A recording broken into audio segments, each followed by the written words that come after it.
திருச்சிற்றம்பலம். ஸ்ரீ பரஞ்சோதி முனிவர் அருளிய திருவிளையாடல் புராணம் பாகம் 393 திரு ஆலவாய் காண்டம் மண் சுமந்த படலம் பகுதி 10. தம்மிடம் சிரேஷ்ட மந்திரியாக இருந்த திரு வாதவூரடிகள் பெருமான் ஸ்ரீமத் மாணிக்கவாசக சுவாமிகள் திருப்பெருந்துறை நோக்கி எழுந்தருளுகின்றார். ஸ்ரீமத் மாணிக்கவாசக சுவாமிகளிடம் ஆசிகளை பெற்றுக்கொண்ட அரிமர்தன பாண்டியனார் நேரே மதுரையம்பதி திரு ஆலவாய் திருக்கோயிலுக்கு வருகின்றார். தர்மங்களை வளர்க்கின்ற உமா பிராட்டியை தமது ஒரு புறத்தில் உடைய பரமேஸ்வரரது சந்நிதானத்தை அடைந்து தொழுகின்ற அரிமர்தன பாண்டியனார் தாம் பிரம்பு நீட்டி அடித்த அந்த கொடுஞ்செயலை எண்ணி வருந்துகின்றார். தான் பிரம்பு நீட்டி அடிப்பதற்கு தம் திரு முதுகை தந்த கருணாஜல பிரவாகமானது பூரிப்பு அடையும் வண்ணம் வணங்கி நெஞ்சில் நிறைந்த அன்பு அது வாய் கொள்ளாமல் ததும்ப அரிமர்தன பாண்டியனின் நெஞ்சிலே நிறைந்த அன்பு அவரது திருவாயின் வழியே ஸ்துதியாக வெளிவருகின்றது. சொக்கநாத பெருமானை அரிமர்தன பாண்டியனார் துதிக்கின்றார். அடையாளம் பட ஒருவன் அடித்த கொடும் சிலை தழும்பும் தொடையாக ஒரு தொண்டன் தொடுத்தெறிந்த கல்லும் போல் கடையானேன் வெகுண்டடித்த கைப்பிரம்பும் உலகமெல்லாம் உடையானே பொறுத்ததோ உன் அருமை திருமேனி என்பது அரிமர்தன பாண்டியனார் சொக்கநாத பெருமானை வணங்கி துதிப்பதாக ஸ்ரீ பரஞ்சோதி முனிவர் அமைக்கின்ற திருப்பாடல். அடையாளம் உண்டாகும்படி ஒருவன் அடித்த வளைந்த வில்லின் தழும்பும் மலையாக உத்தேசித்து ஒரு அன்பன் எறிந்த கல்லும் போல கடையேனாகிய என்னால் கோபித்து அடிக்கப்பட்ட கைப்பிரம்பும் உலகமெல்லாம் உடையவனே அருமையான உனது திருமேனி பொறுத்ததோ என்று ஸ்துதிக்கின்றார். எம்பெருமானின் திருமேனியிலே ஒருவன் வில் கொண்டு அடித்த தழும்பு திகழ்கின்றது. ஒரு தொண்டர் கல் எறிந்து வழிபட்டாரே அந்த கல்பட்ட தழும்பும் எம்பெருமானின் திருமேனியிலே திகழ்கின்றது. அதுபோல ஞாயிற்கடைப்பட்ட அடியேன் அறியாமையினால் கோபித்து அடித்த பிரம்பின் அடியும் பெருமானே தங்கள் திருமேனி பொறுத்தருளியதோ என்பது இதன் அர்த்தம். எம்பெருமானின் திருமேனியில் ஒருவன் அடித்த வில் தழும்பு வில்லால் அடித்த தழும்பு திகழ்கின்றது என்பது அது அர்ஜுனனினுடைய சரித்திரம். சந்திர வம்சத்து அரசனாகிய பாண்டுவுக்கு மகனாக இந்திரன் சார்பில் பிறந்த அர்ஜுனன் ஸ்ரீ வேதவியாச மகரிஷியிடத்திலே பாசுபத மந்திரோபதேசம் பெற்று ஸ்ரீ பூகைலாசத்தின் தாழ்வரையை அடைந்து ஸ்ரீகண்ட பரமசிவனாரை குறித்து பாசுபதாஸ்திரத்தை பெற வேண்டும் என்று தனது ஆத்மார்த்தமான சிவபெருமானை காமியார்த்தமாக பூஜித்தார் அர்ஜுனர். ஒற்றை காலில் நின்று கொண்டு கடும் தவம் செய்கின்றார் அர்ஜுனன். கடும் தவம் செய்திருக்கின்ற அர்ஜுனன் சிவபெருமானை நோக்கி தவம் செய்து கொண்டிருக்கின்ற அர்ஜுனனினுடைய தவத்தை குலைக்க வேண்டும் என்று துரியோதனன் மூக்கன் என்ற ஒரு அசுரனை பன்றி வடிவாக ஏவுகின்றான்.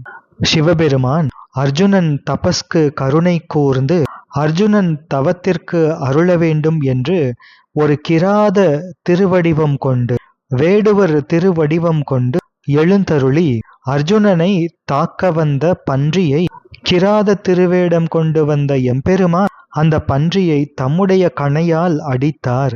அதே நேரம் தபஸில் நின்றிருந்த அர்ஜுனனும் அந்த பன்றி வருகையை உணர்ந்து ஒரு அம்பு எய்கின்றான். எம்பெருமான் எய்த அம்பும் அர்ஜுனன் எய்த அம்பும் இந்த இரண்டும் பன்றியின் மேல் பட்டு பன்றி இறந்துபட்டது. இந்த சமயத்தில் ஒரு திருவிளையாடலை நிகழ்த்த திரு உள்ளம் கொண்ட எம்பெருமான் கிராத வடிவத்தில் இருந்த எம்பெருமான் அர்ஜுனனை நோக்கி அடே நான் எய்த வராகத்தை நீ எவ்வாறு எய்யலாம் என கடிந்து போர் செய்தார். அப்பன்றியின் காரணமாக அர்ஜுனனுடன் வில் போர் புரிந்து அர்ஜுனனின் வில்லின் நாணை அறுத்து எறிந்தார் எம்பெருமான். தனது வில்லின் நாண் அறுபட்ட உடனே அர்ஜுனன் மகா கோபத்தோடு நாண் அருந்த வில்லை கொண்டு வேடுவராக கிராதராக எழுந்தருளிய சிவபெருமானினுடைய தலையிலே காயம் படும்படி அடித்தான் அர்ஜுனன். இந்த சரிதத்தின் விரிவை மகாபாரதம் முதலிய நூல்களிலே நாம் காண்கின்றோம். அப்படி முன்பு ஒரு வீரன் கோபம் கொண்டு வில்லால் அடித்த தழும்பை எம்பெருமான் ஏற்றுக்கொண்டார். அந்த தழும்பு எம்பெருமானின் திருமேனியிலே இன்றும் திகழ்கின்றது. அதே போன்று ஒரு தொண்டர் கல் எறிந்து சிவபெருமானை வழிபட்டார். அவரே எம்பிரான் சாக்கிய நாயனார். நல்ல குலத்தில் பிறந்த சாக்கிய நாயனார் சாஸ்திர விசாரணை செய்ய புகுந்து பூர்வ கர்மத்தினாலே முன்பு விஷ்ணுவினால் உண்டாக்கப்பட்ட பௌத்த மதத்தை அனுசரித்து பௌத்தராக இருந்தார்.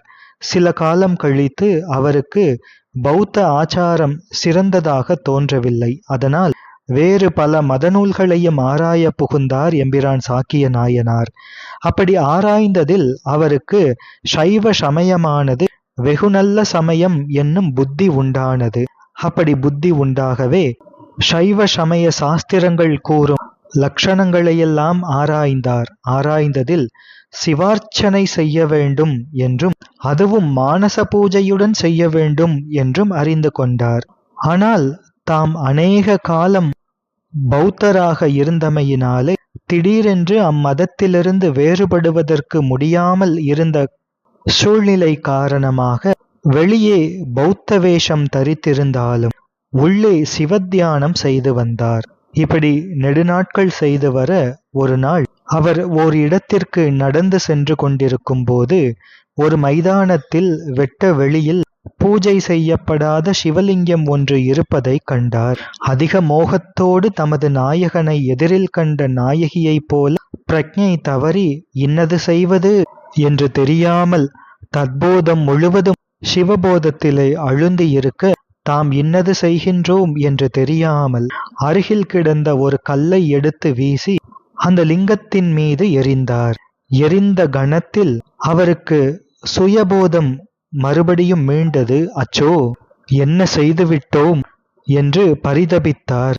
அப்படி பரிதபித்த நிமிஷத்திலே பாவனா பிரிய சந்துஷ்டன் இறைவன் சிவபெருமான் என்று கூறுகின்ற ஆகம வசனம் நாயனாரின் ஞாபகத்துக்கு வந்தது. அப்படி வந்து சேரவே அன்று முதல் கல் என்பதையே மலராக கருதி கல்லை எடுத்து அதனை மலராக கருதி தியானத்தோடு அந்த சிவலிங்கத்தின் மீது எரிந்து கொண்டு வந்தார். இறைவனும் சாக்கிய நாயனார் எரிந்த கல்லை மலராகவே ஏற்றுக்கொண்டார். அநேக காலம் இவ்வாறு செய்து கொண்டிருந்து பின்னர் கடவுளின் கருணையால் மீளா இன்பத்திற்கு ஆளாகி சிவபுரி அடைந்தார் எம்பிரான் சாக்கிய நாயனார். இத்திருவரலாறு ஸ்காந்த மகாபுராணத்தில் சங்கர சம்ஹிதையின் 9வது அத்தியாயத்தில் அருளப்பட்டிருக்கின்றது. ஸ்ரீமத் தெய்வச்சேக்கிழார் பெருமான் அருளிய பெரிய புராணத்தில் எம்பிரான் சாக்கிய நாயனார் புராணம் அமைந்திருக்கின்றது. அர்ஜுனன் அவ்வாறு வில் கொண்டு அடித்தான். இங்கே சாக்கிய நாயனார் கல் எறிந்து சிவபெருமானை வழிபட்டார். இப்படி அர்ஜுனன் அடித்த வில் தழும்பும் சாக்கியனார் எறிந்த கல் அதனால் ஏற்பட்ட தழும்பும் எம்பெருமானின் திருமேனியிலே திகழ்கின்றன. எனவே அரிமர்தன பாண்டியனார் வேண்டுகின்றார், எம்பெருமானே, அன்று அர்ஜுனன் அடித்த வில்லின் தழும்பையும் ஒரு தொண்டராகிய சாக்கிய நாயனார் மாலையாகத் தொடுத்து எறிந்த கல்லையும் போல நாயினும் கடைப்பட்ட அடியேன் அறியாமையினால் கோபித்து அடித்த கைப்பிரம்பின் அடியையும் தங்கள் திருமேனி பொறுத்தருளியதோ என்று வேண்டுகின்றான். சிறந்த மனத்தினை உடைய மலரிலே இருக்கின்ற பிரம்மன், விஷ்ணு முதலான தேவர்களும் 7 உலகங்களும் அளவற்ற பலவகையான உயிர் வர்க்கங்களும் பெருமானே தங்களுக்கு அவையெல்லாம் திருமேனி அல்லவா? தாங்கள் அதனால்தான் தங்களது திருமுடியில் ஏறும்படி மண்ணை சுமந்து அருளினீர்களோ? தங்களது திருமுதுகிலே பட்ட அடியை அடியேனாகிய நானும் பட்டேன். எனவே தங்களது திருமேனியும் நானாக இருந்தனனோ என்று வேண்டுகின்றான். பிருத்திவி முதலிய பஞ்சபூதங்களும் சூரிய சந்திரர்களும் ஆன்மாவும் அஷ்டமூர்த்தமாக எம்பெருமானுக்கு இருக்கின்றன என்பது ஆகம வச்சனம். எனவே அளவற்ற பல் உயிர்களும் நீயே ஆக, உன்னுடைய திருமேனியே ஆக, அதனால் யானும் அடிபட்டே. யானும் பெருமானே தங்களினுடைய திருமேனியின் ஒரு பகுதி, அதனால் என்னுடைய முதுகிலும் அடிபட்டது. எனவே அடியேன் நின் திருமேனி ஆனேனோ என்று எம்பெருமானின் கருணையை எண்ணி கதறுகின்றார் அரிமர்தன பாண்டியனார். அதோடு ஸ்ரீமத் மாணிக்க வாசக சுவாமிகளை அறியாமல் தண்டித்து விட்டேனே என்று வருந்துகின்றார். அடியேன் இனி அனுபவிக்க இருக்கின்ற நரக துன்பத்தை நீக்கும் பொருட்டு, அதோடு அடியேனுடைய குற்றத்தையெல்லாம் நீக்கி பெருமானே தங்களினுடைய பாதங்களிலே அடியேனை சேர்க்கின்ற அரிய தவத்தினை உடையவர் திரு வாதவூரடிகள் பெருமான் ஸ்ரீமத் மாணிக்கவாசக சுவாமிகள். அப்படிப்பட்டவரை இவர் அடியேனுக்கு நன்மை செய்யவே வந்திருக்கின்றார்.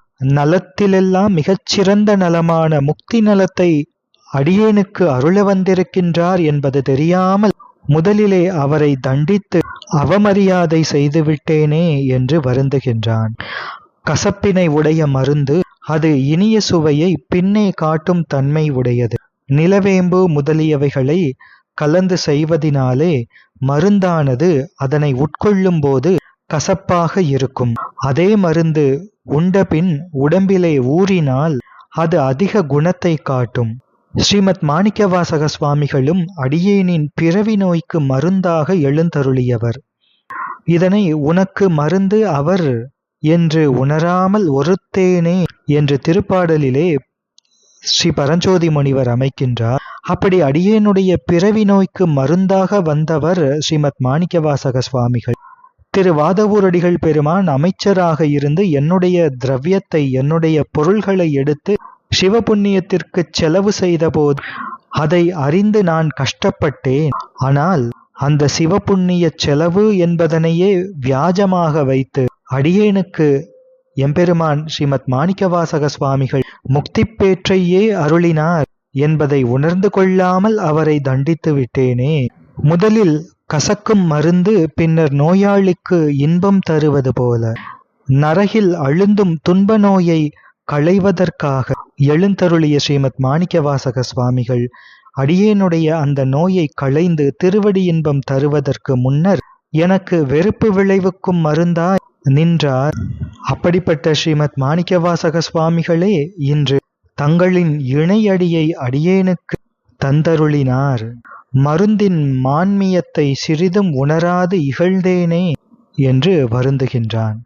எம்பெருமானே, ஸ்ரீ சோமசுந்தர பெருமானே, பாதி திருமேனி உமாதேவியின் வடிவமாக விளங்குகின்ற பரமேஸ்வரரே, அடியேனுக்கு இந்த ஜனனத்திற்கு வேண்டிய லாபங்களையும் மறுமையில் அடையத்தக்க கதியையும் திறமானதாக உண்டாக்குகின்ற நீதி முறைமையினாலே மந்திரியாகி தங்களினுடைய திருவருளாக இங்கே திரு அவதாரம் செய்த அந்த அந்தண உத்தமரை நான் கோபித்து தண்டித்து விட்டேனே. எம்பெருமானே, நினது திருவருளே தீவினையில் புக்கு உழலும் அடியேனுக்கு இம்மை பயனும் மறுமை பயனும் உயிர்க்கு உறுதியென தேற்றி முக்தியில் விடுத்தற்கு அமைச்சு வடிவார் தங்களினுடைய திருவருளே வந்தது. ஆனால் தீவினை மேலிட்டால் அவர்பால் நிகழ்ந்த செயலை சற்றும் உணராது அவரை இகழ்ந்து விட்டேனே. இகழ்ந்ததோடு மட்டுமல்லாமல் தண்டித்தும் விட்டேனே என்று வருந்தி எம்பெருமானை வேண்டுகின்றார், ஸ்துதி செய்கின்றார் அரிமர்தன பாண்டியனார். தொடர்ந்து சிந்திப்போம். திருச்சிற்றம்பலம்.